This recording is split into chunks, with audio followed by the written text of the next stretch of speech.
Halo, selamat datang di channel Ruang Taktik. Di video kali ini, kita akan preview final Euro Senin dini hari nanti. Spanyol dan Inggris akan bertemu di laga final untuk menentukan siapa yang akan keluar jadi juara di Euro 2024 kali ini. Spanyol dengan catatan meyakinkan berhasil melaju jauh hingga ke final. Tim asuhan Luis de la Fuente ini menorehkan catatan impresif, selalu menyapu bersih semua laga dengan kemenangan. Tim yang identik dengan warna merah dan kuning ini berhasil lolos dari grup neraka sebagai juara grup B dengan poin sempurna, mengungguli Italia, Kroasia, dan Albania. Di fase knockout, Spanyol mengalahkan tim-tim favorit lainnya seperti sang tuan rumah Jerman dan juga Prancis. Sementara itu, Inggris banyak yang menilai permainannya membosankan. Namun pada akhirnya, permainan pragmatis yang diusung Southgate berhasil membawa mereka melaju hingga ke final. Di fase grup, Inggris memuncaki klasemen grup C dengan 5 poin hasil dari 1 kali menang dan 2 kali imbang. Selanjutnya, Inggris juga harus bersusah payah untuk lolos dari babak 16 besar dan 8 besar. Mereka harus bermain hingga extra time, bahkan penalti untuk mengalahkan Slovakia dan Swiss. Di semifinal pun, The Three Lions baru bisa cetak gol kemenangan pada menit 90+2. Pada laga final nanti, La Furia Roja bermisi untuk merengkuh juara keempat kalinya. Sedangkan The Three Lions akan berusaha sekuat tenaga untuk mewujudkan football is coming home dengan meraih titel juara Eropa pertamanya. Nah, bagaimana kira-kira jalannya laga di partai puncak nanti? Let's go, kita bahas sama-sama.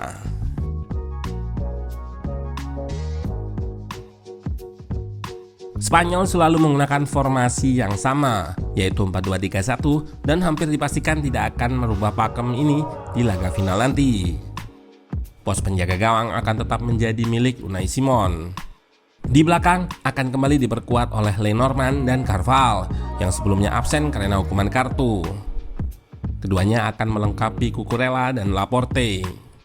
Duet Rodri dan Fabian Ruiz akan menjadi jenderal di lini tengah. Di depannya ada Dani Olmo, bisa menggantikan peran Pedri dengan sangat baik. Di barisan penyerangan, dua pemain muda Lamine Yamal dan Nico Williams akan tetap jadi andalan Luis de la Fuente. Posisi striker tunggal menjadi milik Morata, namun ada Oyarzabal atau Joselu yang siap menggantikannya apabila Morata nggak bisa tampil lantaran dirinya dikabarkan cedera karena benturan yang terjadi setelah laga semifinal lalu.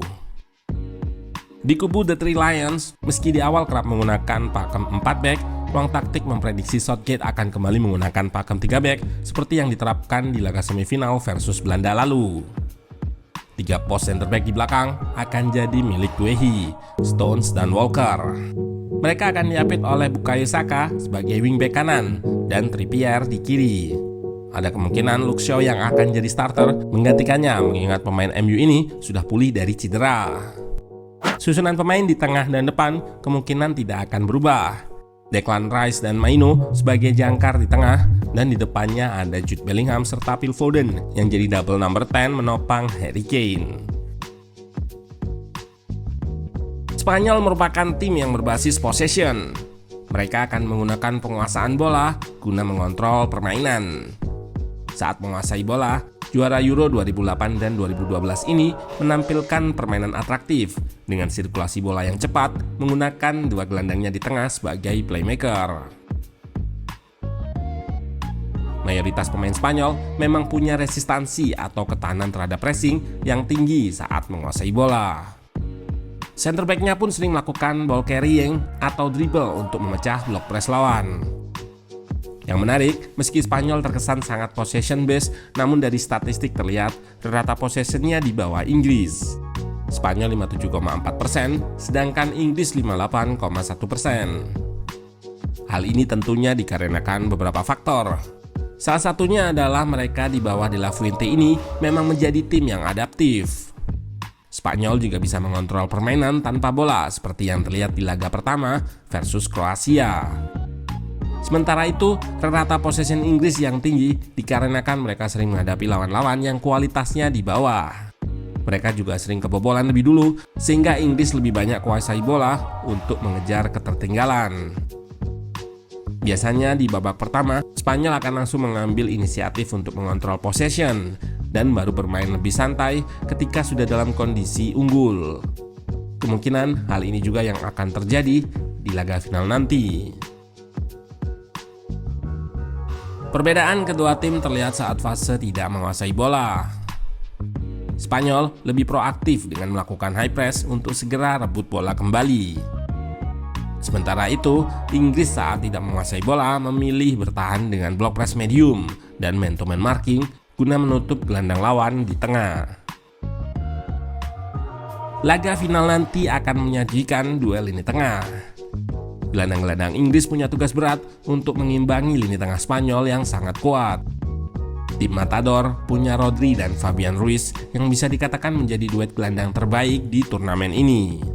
Keduanya punya kemampuan playmaking untuk mengalirkan bola dan mengatur serangan.